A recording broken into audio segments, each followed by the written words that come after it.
I've got some news here that should be of great interest to Tony Khan heading into the new year, and a year where AEW is going to be negotiating its next television rights deal. The bloodletting and the restructuring continues at Warner Brothers Discovery, which is the parent company of TNT and TBS, AEW's television home for Dynamite and Rampage. Kathleen Finch, the chairman and chief content officer for their U.S. networks, announced in a memo to staff on Friday morning that the heads of just about every one of their cable networks are leaving the company, including Nancy Daniels, who had been overseeing channels like TNT, TBS, and Discovery, and Jane Latman, who had been overseeing the Food Network and HGTV.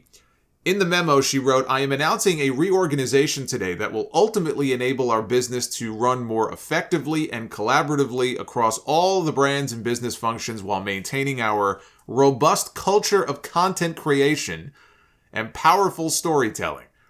Unfortunately, the changes required will include the elimination of some positions within our content teams and some of the longtime leaders who have been a big part of the company for many years."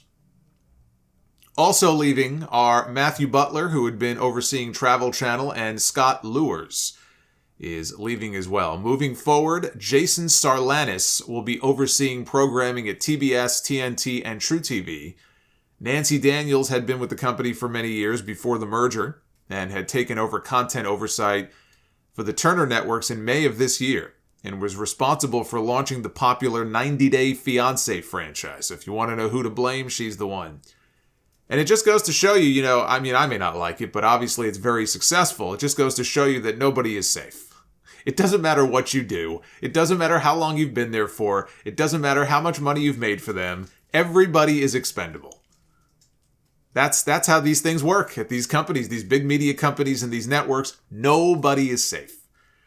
This is, I want to say, at least the second time now, maybe third, that there have been leaders here that Tony Khan has worked with, leaders at the head of these networks that have been shit-canned and have been replaced by somebody else. I think this might be the third time now.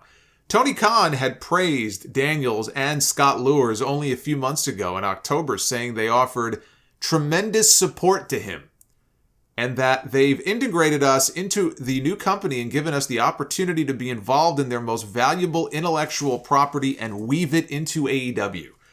It is really exciting. Those integrations he's talking about included the themed episodes around Shark Week and the House of the Dragon launch on HBO. He also talked up Daniels at the post-Double or Nothing media scrum in May.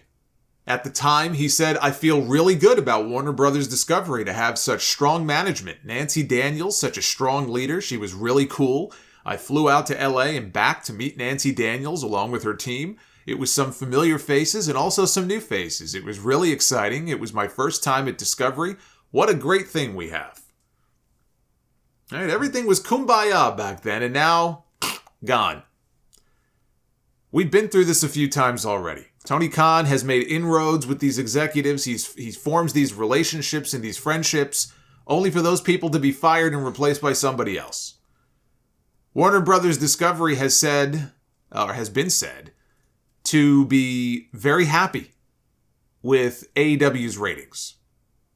And we talk about how they've been down a bit lately. Rampage has been down a lot, but, Dynamite's been down, but then there'll be a week where they pop back up. It's very seesaw, but the numbers have been sort of trending downward lately. We talk about that, but they seem pretty happy with the numbers, which at the end of the day is all that matters. If Warner Brothers Discovery is happy with the numbers that AEW is doing, at least on Wednesdays, then, that's the most important thing. I don't think this is going to have any kind of immediate impact on them or anything like that. We have no idea the longer-term impact, though, that there might be here. It might mean nothing. AEW still produces some of the biggest numbers on their channels. But the bigger issue, all of the chaos coming out of this merger and the cost-cutting is not ideal for a company that is hoping to get a significant rights increase next year for their shows.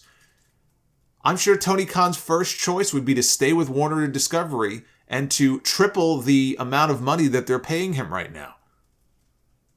Warner does not run AEW. Tony Khan does. So no matter what happens at Warner Brothers Discovery, It's not like they own the company, they're going to kill AEW and shut the company down. Ultimately, that's Tony Khan's decision. If something were to happen, they could just end up going somewhere else.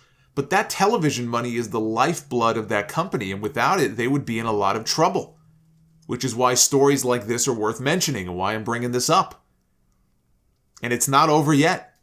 They've said that they expect thousands of more employees to be cut by the end of 2024. So I guarantee you, he can put on a happy face publicly, but this is a story that Tony Khan is paying very close attention to and is going to have to pay very close attention to as we go into what is going to end up being, in a lot of ways, I think, a make or break year for AEW.